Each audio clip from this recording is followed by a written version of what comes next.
Hey, what's going on? This is John from Golfheadz and welcome to another video. And in this video, we are going to unbox and give a golfer's review of the new Air Jordan 1 Low golf shoes. So are they really good for golf?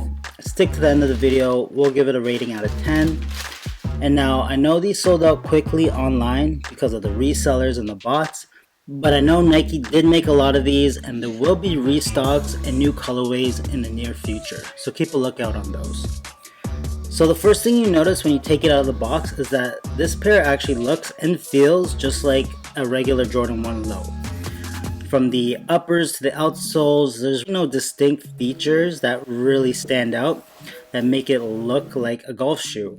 Unlike the first Jordans that came out with the spiked soles. What I do notice about the lows is that it did remind me a lot like the Air Max 90Gs that came out the other year, where the traction doesn't look significant to the naked eye, but once you have it in hand, you can definitely feel the sharp ridges as well as the harder material that should do the job in giving you support, especially in more wet conditions. But overall, the traction pattern hasn't changed from the original design, so it makes you question whether Nike put effort into making this a golf compatible shoe.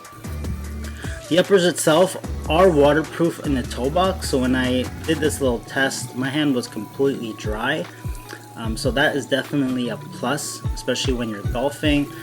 But as soon as water hit the tongue, it soaked right through and my hand was soaked. So I recommend avoiding any puddles when you're on the course.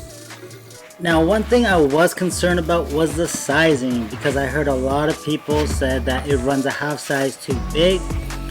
And as soon as I put it on, I felt that space between my toe and the end of the shoe.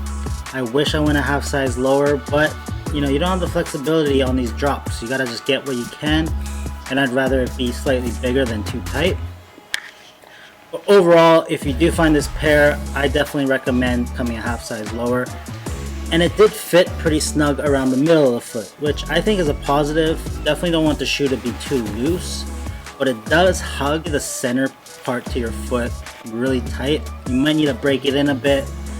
I don't see myself walking a full 18 in this pair without getting some blisters or some feet pain. But hey, they look clean, and maybe they just need some time to get broken in. Overall though, as I'm doing practice swings here, like I've been doing all year round, again, the concern is around the traction pattern. You know, most spikeless shoes have an emphasis around the toe and the inside of the foot, kind of like this Air Max 90.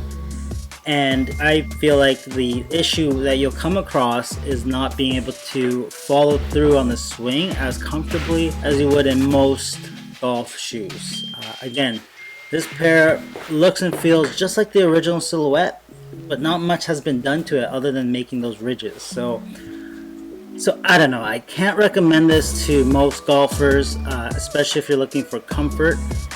Style is definitely 10 out of 10, but overall I will give it a 6 out of 10.